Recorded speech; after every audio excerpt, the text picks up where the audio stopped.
হাসিনা জয়ের বিরুদ্ধে $300 মিলিয়ন যুক্তরাষ্ট্রে পাচারের প্রমাণ পেয়েছে FBI। ঐক্যবিহীন সংস্কার বা সংস্কারবিহীন নির্বাচন সম্ভব নয়, ডক্টর ইউনূস। আগামীর বাংলাদেশে ন্যায় বিচার নিশ্চিত হবে। সচিবালয়ে অগ্নিকাণ্ড তদন্ত কমিটির কাজ শুরু, নাশকতা কিনা খতিয়ে দেখা হচ্ছে ফায়ার সার্ভিস মহাপরিচালক। গুমের শিকার হয়ে গোপন টর্চার সেল থেকে মুক্তির বছর 2024, কমিশনে 1700 অভিযোগ।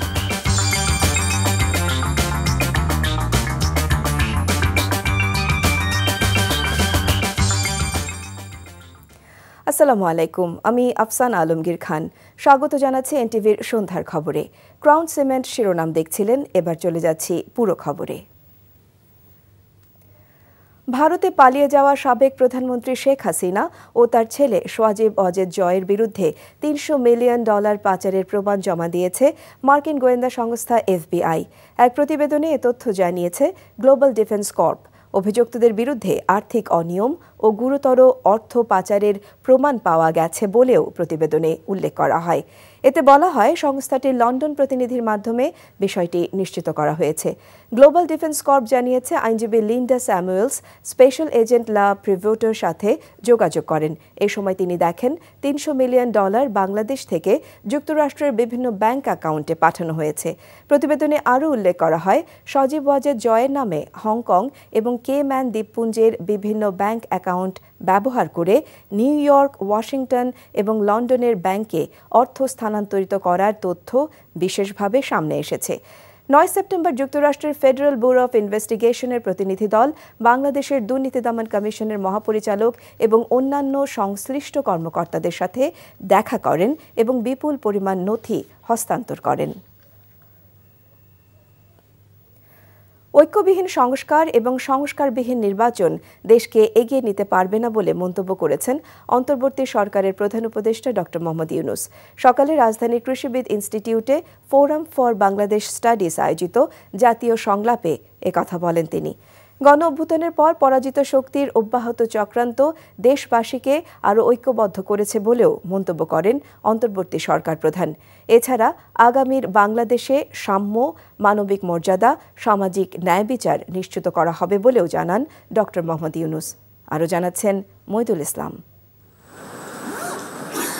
ঐক্য, সংস্কার ও নির্বাচন শীর্ষক সংলাপে ভার্চুয়ালি যোগ দিয়ে প্রধান উপদেষ্টা ডক্টর মোহাম্মদ ইউনূস বলেন, সংস্কার ও নির্বাচনের প্রস্তুতি একই সঙ্গে চলতে থাকবে। পাশাপাশি দেশের চলমান সংস্কার প্রক্রিয়ায় সবাইকে ঐক্যবদ্ধ রেখেই নির্বাচনের কথা বললেন প্রধান উপদেষ্টা। এই সংলাপে 3টি বিষয়কে বিশেষভাবে গুরুত্ব দিয়েছেন: ঐক্য, সংস্কার ও নির্বাচন। সংস্কার বিষয়ে আমাদের মধ্যে ঐকমত্য প্রয়োজন, এর কোনো বিকল্প নাই। এই 3 লক্ষ্যের কোনোটিকে ছাড়া কোনোটি সফল হতে পারবে না।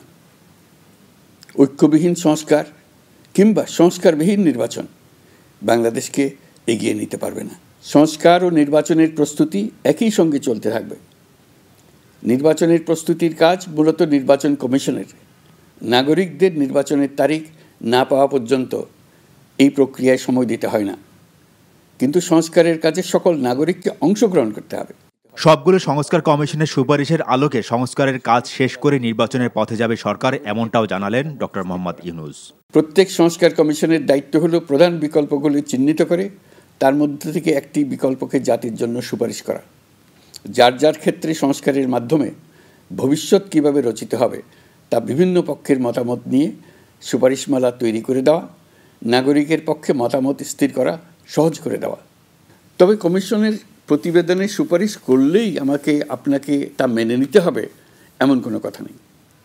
এই জন্য সর্বশেষ পর্যায়ে জাতীয় ঐকমত্য গঠন কমিশন গঠন করা হয়েছে।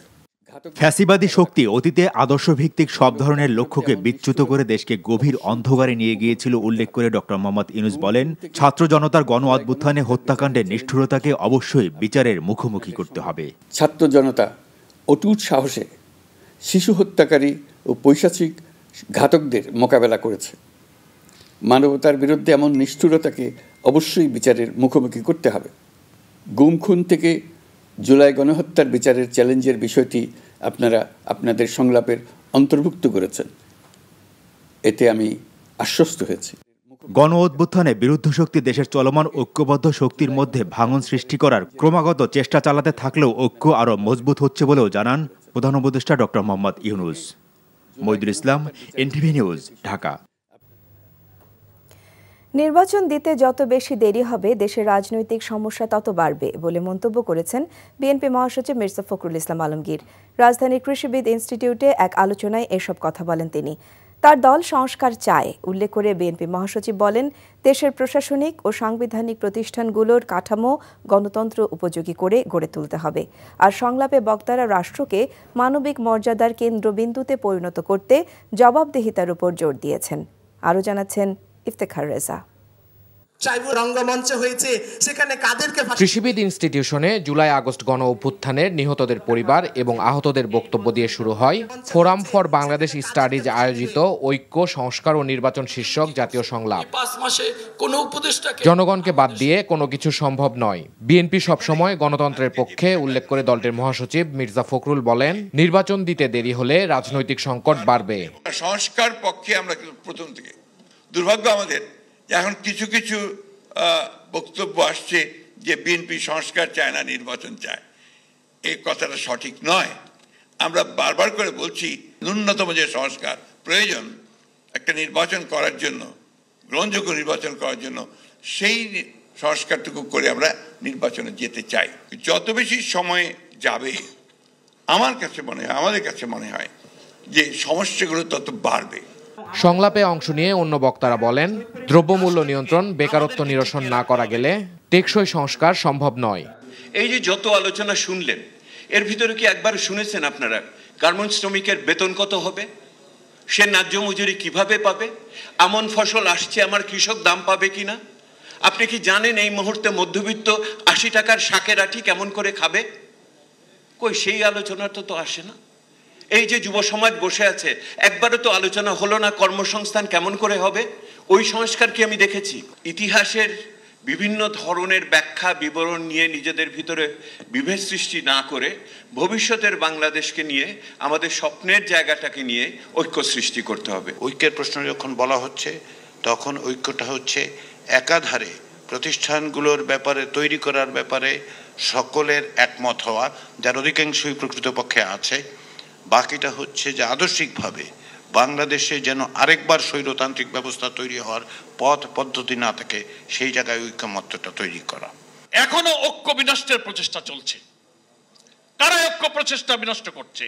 কি সে বক্তব্য, কি সে ইস্যু যা ফ্যাসিবাদ বিরোধী আন্দোলনে জাতীয় ঐক্যের ইস্পাত কঠিন ঐক্য তৈরি করেছিল, সে ঐক্যের মধ্যে বিভেদ সৃষ্টি করতে পারে এমন কোন বক্তব্য ফ্যাসিবাদ বিরোধী আন্দোলনে অন্তত আমরা জানাছিলাম, তাদের কাছ থেকে আশাটা হচ্ছে আরেকটা জাতীয় ঐক্য বিনষ্টকারী আরেকটি কার্যক্রম। ছাত্র জনতার অভ্যুত্থানের ঐক্যের পথ ধরে আগামীর বাংলাদেশ গড়তে সবাইকে একসাথে কাজ করার আহ্বান বক্তাদের। Iftekhar Reza, NTV news, Dhaka.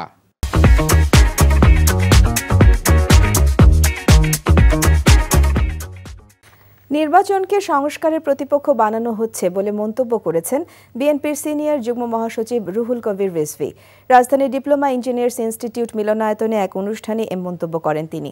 এদিকে গুলশানে বিএনপি চেয়ারপারসনের কার্যালয়ে এলডিপির সাথে লিয়াজো কমিটির বৈঠক শেষে বিএনপির স্থায়ী কমিটির সদস্য নজরুল ইসলাম খান বলেছেন, দেশের ক্ষমতা জনগণের হাতে ফিরিয়ে দেয়াই বিএনপির লক্ষ্য। তামজিদ সুমনের রিপোর্ট। চেয়ারপারসনের গুলশান কার্যালয়ে এলডিপির সাথে বিএনপির লিয়াজু কমিটির বৈঠক অনুষ্ঠিত হয়েছে। বৈঠক শেষে সাংবাদিকদের প্রশ্নের জবাবে বিএনপির স্থায়ী কমিটির সদস্য নজরুল ইসলাম খান বলেন, বিএনপির প্রধান লক্ষ্য হল জনগণের ক্ষমতা তাদের হাতে তুলে দেয়া। এ সময় এলডিপির মহাসচিব রেদওয়ান আহমেদ রাষ্ট্র সংস্কারে বিএনপির সাথে কাজ করার কথা জানান। আমাদের দেশের মানুষের আয় বৈষম্য সেটা কমে, সেই জন্য দরকার আমাদের জনগণের প্রতিনিধিত্বশীল একটি নির্বাচিত সরকার। সেটা করার জন্য যা যা করা দরকার সেটা কাজ চলছে। রাষ্ট্র কাঠামো গঠনের জন্য প্রয়োজন, সেই জন্য সামগ্রিকভাবে বিএনপির নেতৃত্বে আমরা তাদের সকল পদক্ষেপকে সমর্থন দিয়ে এই দেশে রাষ্ট্র কাঠামো পুনর্গঠনের জন্য যেই উদ্যোগ বিএনপির পক্ষ থেকে গ্রহণ করা হয়েছে সেগুলো আমরা বাস্তবায়নের জন্য তাদেরকে সর্বাত্মক সহযোগিতা দেব। এদিকে রাজধানীর ডিপ্লোমা ইঞ্জিনিয়ার্স ইনস্টিটিউট মিলনায়তনে এক অনুষ্ঠানে বিএনপির সিনিয়র যুগ্ম মহাসচিব অ্যাডভোকেট রুহুল কবির রিজভী বলেন, নির্বাচন গণতন্ত্রের একটি অংশ। নির্বাচন ও সংস্কার একই সাথে চলবে। যারা সরাসরি ভোটকে ভয় পায় এবং ঘোলা পানিতে মাছ শিকার করতে চায় তারাই আনুপাতিক ভোটের কথা বলছে বলেও মন্তব্য করেন তিনি। সংস্কার চলবে, নির্বাচনও চলবে। আপনাদের সংস্কারের অভিমতগুলো আপনারা সেটা পেশ করবেন। একটু অবাধ সুষ্ঠু নির্বাচনের মধ্যে দিয়ে জনগণ যাকেই ভোট দিবে তারা সেই সংস্কারের যে প্রস্তাবনাগুলো থাকবে সেটা তারা ইমপ্লিমেন্ট করবেন, বাস্তবায়ন করছেন। সেটা না করে আপনার প্রতিপক্ষ বাড়াচ্ছেন, আপনার নির্বাচনকে প্রতিপক্ষ বাড়াচ্ছেন সংস্কারের। মানে ব্যাপারটা হচ্ছে তারা এমন একটা কিছু করছেন যে গণতন্ত্রকে, নির্বাচনকে তাদেরকে এক জায়গায় রেস্ট নিতে হবে বা একটা ঘরে আটকে থাকতে হবে। শেখ হাসিনার পরিবার ও নিকটজনের ফাইল তলব করার পরই সচিবালয়ে অগ্নিকাণ্ডের ঘটনাকে সন্দেহজনক বলেও মনে করেন বিএনপির সিনিয়র যুগ্ম মহাসচিব। Tamjid Sumon, NTV news, Dhaka. জামায়াতে ইসলামীর আমির ডাক্তার শফিকুর রহমান বলেছেন, অর্থনীতির চাকাকে আরও গতিশীল করতে অন্তর্বর্তী সরকারকে আরও বেশি দায়িত্বশীল ভূমিকা পালন করতে হবে। যশোর ঈদগাহ ময়দানে জেলা জামায়াতের কর্মী সভায় এসব কথা বলেন তিনি। পতিত আওয়ামী লীগ সরকারের সমালোচনা করে জামায়াত আমির বলেন, দেশকে উন্নয়নের মহাসড়কে ওঠানোর গল্প করেছিল তারা, অথচ এখন চারদিকে হাহাকার। সমস্ত ব্যাংক ফোকলা করে বিদেশে পাচার করে দিয়েছে তারা। নিত্যপণ্যের অগ্নিমূল্য ও সিন্ডিকেট ভাঙতে না পারায় অন্তর্বর্তী সরকারের সমালোচনা করেন ডক্টর শফিকুর রহমান। বলেন, ক্ষেত্র বিশেষে সিন্ডিকেটের হাত বদল হয়েছে। দেশ এখনও চাঁদাবাজ মুক্ত, দখলদার মুক্ত, জুলুম মুক্ত হয়নি বলেও মন্তব্য করেন তিনি। ঐক্যবদ্ধ নাগরিক সমাজই একটা ঐক্যবদ্ধ দেশ করবে ইনশাআল্লাহ। মুক্তিযুদ্ধের পক্ষে বিপক্ষে আর কত চেতনার বড়ি বিক্রি করবেন আপনারা? অনেক করেছেন। ৫৩টা বৎসর এই জাতির কপাল থেকে আপনারা ছিনিয়ে নিয়েছেন, জাতিকে আপনারা দাসে পরিণত করেছেন।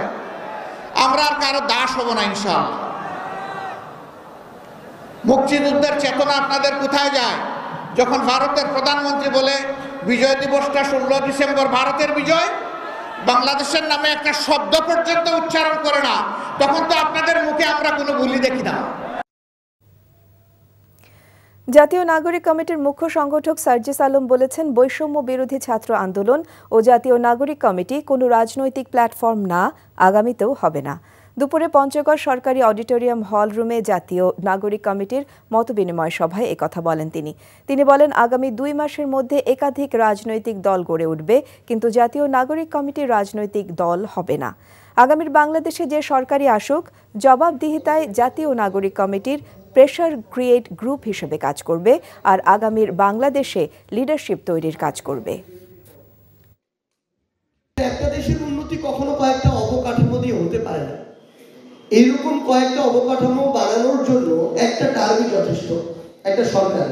কিন্তু বিগত ৩ থেকে ৪টি টার্মে যে জিনিসটি হয়েছে, এই অবকাঠামোগুলোকে চোখের সামনে দেওয়া হয়েছে, মানুষ এগুলো দেখে এবং এগুলোকে সামনে নিয়ে ভিতরে ভিতরে যত রকম অপকর্ম করা যায়, দুর্নীতি করা যায়, লুটপাট করা যায়, অর্থ পাচার করা যায়, সেগুলো করা হয়েছে।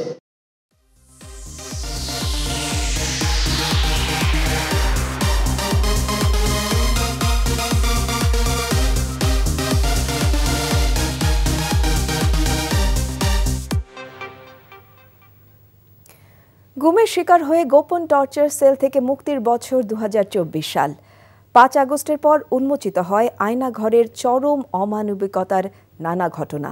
আইনশৃঙ্খলা বাহিনীর হাতে গুম অনুসন্ধানে তদন্ত কমিটি গঠন করেছে অন্তর্বর্তী সরকার, যেখানে প্রায় ১৭০০ অভিযোগ জমা পড়েছে। শেখ হাসিনার নাম এসেছে গুমের নির্দেশদাতা হিসেবে। আন্তর্জাতিক অপরাধ ট্রাইব্যুনালে অভিযোগ করেছেন ভুক্তভোগীরা। ১৪ বছর পর আন্তর্জাতিক গুম প্রতিরোধ সনদে সই করেছে বাংলাদেশ। ১৫ বছরের গুমের ভয়ঙ্কর সংস্কৃতি এবং তা থেকে বের হওয়ার প্রক্রিয়ার কথা জানাচ্ছেন মুকসিমুল আহসান। ঘটনাবহুল ২০২৪-এর সবচেয়ে বড় অর্জনের একটি হচ্ছে গত ১৫ বছর বিভিন্ন সময় নিখোঁজ ব্যক্তিদের ৫ আগস্টের পর মৃত্যুকূপ থেকে একে একে ফিরে আসা। ছোট্ট বদ্ধ প্রকোষ্ঠে শত সহস্র দিন সূর্যের আলো না দেখা মানুষগুলোর খোলা আকাশের নিচে মুক্ত বাতাসে নিঃশ্বাস নিতে পারা। আপনজনকে খুঁজে না পাওয়ার শোকে শুকিয়েছে যাদের চোখের জল, তাদের কাছে প্রিয়জনকে ফিরে পাওয়ার চেয়ে বড় প্রাপ্তি কি হতে পারে? আমার বিশ্বাস ছিল যে আমার মৃত্যু এখানে হবে, আর যদি এই স্বৈরাচার সরকার থাকতে না পারে হয়তো যাওয়ার আগে আমাদেরকে হত্যা করে রেখে দিয়ে যাবে। সবচেয়ে কষ্ট লাগতো সন্তানদের জন্য, যে আমি যদি জানতাম যে আমার সাথে এই আচরণ করবে, একটু আদর করে দিয়ে আসতাম। ফ্যাসিজমের পতন না হলে, হাসিনার রেজিমটা যদি শেষ না হলে, পতন না হলে আমার মুক্তি পাওয়া সম্ভব হতো না। ছাত্র জনতার গণ অভ্যুত্থানের ফলে মুক্তি মিলেছে আয়নাঘরের বন্দীদের অনেকের। এখনও নিখোঁজ আরও প্রায় কয়েকশো মানুষ, আর যারা বেঁচে ফিরেছেন তাদের বর্ণনায় উঠে এসেছে গোপন টর্চার সেলের চরম মানবেতর জীবনের গল্প। 5 ফিট বাই 10 ফিটের মতো হবে একটা কুঠুরিতে বন্দি করে রাখে প্রায় 61 দিন। প্রতি মুহূর্তে আমি মৃত্যুর জন্য প্রহর গুনছিলাম। আয়নাঘর তো মানে এটা মনে একটা মানে জীবন্ত কবরস্থান। এত ভয়াবহ যে এটি আসলে আমরা যা শুনেছি, যা বুঝেছি তার চেয়েও ভয়ঙ্কর। যারা তখন সরকার ছিলেন তাদের সিদ্ধান্তের বাইরে এটা হওয়ার কোনো সুযোগ নেই। এমন প্রেক্ষিতে অন্তর্বর্তী সরকার গঠনের প্রথম মাসেই আন্তর্জাতিক গুম প্রতিরোধ সনদে সই করে বাংলাদেশ। 14 বছর যে সনদে স্বাক্ষর করেনি ক্ষমতাচ্যুত আওয়ামী লীগ সরকার। দায়িত্ব নেওয়ার পরপরই রাষ্ট্রীয় বাহিনী কর্তৃক গুমের ঘটনার তদন্তে কমিশন গঠন করে ইউনূস সরকার। প্রায় 3.5 মাস তদন্তের পর প্রধান উপদেষ্টার কাছে প্রতিবেদন জমা দেয় কমিশন। গুমের ঘটনার নির্দেশদাতা হিসেবে সাবেক প্রধানমন্ত্রী শেখ হাসিনা, তার প্রতিরক্ষা উপদেষ্টা তারেক আহমেদ সিদ্দিক, সাবেক সেনা কর্মকর্তা জিয়াউল আহসান, পুলিশ কর্মকর্তা মনিরুল ইসলাম এবং হারুনুর রশিদের সম্পৃক্ততার কথা উল্লেখ করা হয়। গুম এবং বিচার বহির্ভূত হত্যার সবচেয়ে বেশি অভিযোগে র্যাব বিলুপ্তির সুপারিশ করা হয়। এই ঘটনার সাথে বাংলাদেশের বেশ কয়েকটি গোয়েন্দা সংস্থা, বেশ কয়েকটি বাহিনী জড়িত। খুব স্পষ্টভাবে যদি বলতে হয় তাহলে বলতে হবে rapid action battalion RAB, detective branch DB, DGFI সহ বেশ কিছু সংস্থা। প্রধানমন্ত্রী থেকে শুরু করে বাকি যে বাহিনীর আছে তারা কিন্তু চুপ, এবং তারা কিন্তু এখনও ওই যে বললাম না যে মাথাটা পালিয়ে গেছে দেশ থেকে, কিন্তু শরীর আর লেজটা তো রয়ে গেছে। তো শরীর আর লেজটা যে রয়ে গেছে তারাই কিন্তু এখনো পর্যন্ত আমাদেরকে ওই জায়গাটাতেই পর্যন্ত পৌঁছে দিচ্ছে না যে বিচারিক জায়গায় যাব। একই অভিযোগে পুলিশ সংস্কার কমিশনের কাছে 5 দফা সুপারিশের মধ্যে র্যাব বিলুপ্তির দাবি জানিয়েছে বিএনপিও। অপহরণ এই ধরনের এমন বাস্তবতায় সংবাদ সম্মেলনে র্যাব সদস্যদের হাতে নির্যাতিত এবং ক্ষতিগ্রস্ত পরিবারের কাছে ক্ষমা চান সংস্থাটির বর্তমান মহাপরিচালক। তাদের পরিবারের কাছে আমরা দুঃখ প্রকাশ করি এবং ক্ষমা প্রার্থনা করি। গুমের শিকার ব্যক্তিদের পরিবারের প্ল্যাটফর্ম মায়ের ডাক স্বজনদের ফিরে পেতে এবং বিচারের দাবিতে গত কয়েক বছর ধরে রাজপথে সোচ্চার। এবার আন্তর্জাতিক মানবাধিকার দিবসে রাজধানীর সোহরাওয়ার্দী উদ্যানে গুমের শিকার ভুক্তভোগীদের নিয়ে গণজমায়েত করে সংগঠনটি। একটাই আমাদের দাবি ছিল, যেটা হচ্ছে আমার স্বজনদেরকে, আমার ভাইদের যাদেরকে গুম করা হয়েছে ফেরত দেখ। 5ই আগস্টের পরবর্তী যে অবস্থাটা, যাদের এগেনস্টে অ্যালিগেশন সবারকে বিচারের আওতায় আনতে হবে, এবং এই যে সিক্রেট ডিটেনশন সেলের মতো যেই ব্যবস্থাগুলো করে রাখা হয়েছে এই সমস্ত মেকানিজম বন্ধ করে ফেলতে হবে। 5 আগস্ট রাজনৈতিক পট পরিবর্তনের পর আন্তর্জাতিক অপরাধ ট্রাইব্যুনালে অভিযোগ করেছেন বিচার প্রত্যাশী গুমের শিকার অনেক ভুক্তভোগী এবং পরিবার। এসব অভিযোগের তদন্ত শেষে শুরু হবে বিচার প্রক্রিয়া। বিরোধী মত দমন করে ক্ষমতায় টিকে থাকতে রাষ্ট্রীয় বাহিনী ব্যবহার করে মানুষ গুমের মতো যে ভয়ঙ্কর সংস্কৃতি গড়ে উঠেছিল দেশে, তা বন্ধ হোক চিরতরে, এমন দাবির পাশাপাশি নাগরিক প্রত্যাশা আর কোনো অপমৃত্যু কিংবা বিচার বহির্ভূত হত্যাকাণ্ড নয়। শুধু 2025 সাল নয়, আগামীর বাংলাদেশ হোক সবার জন্য সবখানে সব সময় নিরাপদ। Muksimul Ahsan, NTV news, Dhaka.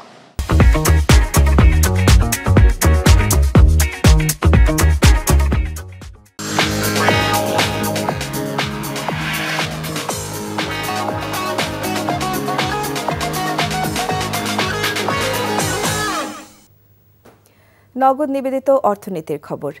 দাম বাড়ানোর পাশাপাশি আমদানি শুল্ক তুলে নেয়ার পরও স্বস্তি নেই রাজধানীর সয়াবিন তেলের বাজারে। স্বাভাবিক হয়নি সরবরাহ। কেজিতে 5 থেকে 6 টাকা বেড়েছে চিকন চালের দামও। যৌক্তিক কারণ ছাড়াই মিলাররা চালের দাম বাড়িয়েছেন বলে অভিযোগ ক্রেতা বিক্রেতাদের। রাজধানীতে সপ্তাহের ব্যবধানে কিছুটা চড়া মুরগির বাজার, তবে কমেছে পেঁয়াজ সহ শীতকালীন সবজির দাম। আরও জানাচ্ছেন জুনায়েদ আল হাবিব। আবারও বেড়েছে চালের দাম। চলতি সপ্তাহে মিনিকেট, নাজিরশাইল সহ সব ধরনের চিকন চালের দাম বেড়েছে কেজি প্রতি 5 থেকে 6 টাকা। এছাড়া কেজি প্রতি 5 টাকা বেড়ে মসুরের ডাল বিক্রি হচ্ছে 135 টাকা। অন্যান্য নিত্য প্রয়োজনীয় দ্রব্যাদি বিক্রি হচ্ছে আগের মতো চড়া মূল্যেই। খুচরা ব্যবসায়ী ও ভোক্তাদের অভিযোগ, পর্যাপ্ত সরবরাহ ও আমদানি থাকা সত্ত্বেও কোনো ধরনের যৌক্তিক কারণ ছাড়াই চালের দাম বাড়িয়েছেন মিল মালিকরা। মিনিকেট যত কোম্পানি আছে সব কোম্পানি চাল বাড়ছে, 80 টাকার নিচে কোনো মিনিকেট নাই। তো মনে হয় যে এটা ইচ্ছা করে বাড়াইতে আছে, মানে সবকিছু ঊর্ধ্বমুখী। এখন চাল বলেন, ডাল বলেন, মাছ মাংস সবকিছুই আর কি। এখন কিছু তো করার নেই, খাওয়া তো লাগবেই। এদিকে সরকারের শুল্ক প্রত্যাহারের ঘোষণার পাশাপাশি এক দফা দাম বৃদ্ধির পরও বাজারে সরবরাহ স্বাভাবিক হয়নি সয়াবিন তেল। কোম্পানিগুলো আবারও দাম বাড়ানোর পায়তারা করছে বলে অভিযোগ ব্যবসায়ী ও সাধারণ মানুষের। আমাদের যেই পরিমাণ চাহিদা ওই পরিমাণ সয়াবিন তেল আমরাও পাচ্ছি না, আমরা ক্রেতাকে দিতেও পারতেছি না। কেন দিচ্ছে না? ওরা আমাদের কাছে সওয়ালও দিচ্ছে না, বসুন্ধরাও মার্কেটে ঢুকতেছে না, ওদের কাছে তেল নাই, শুধু এইটুকু বলে। বাড়ানোর পায় তারা আবারও চলতেছে।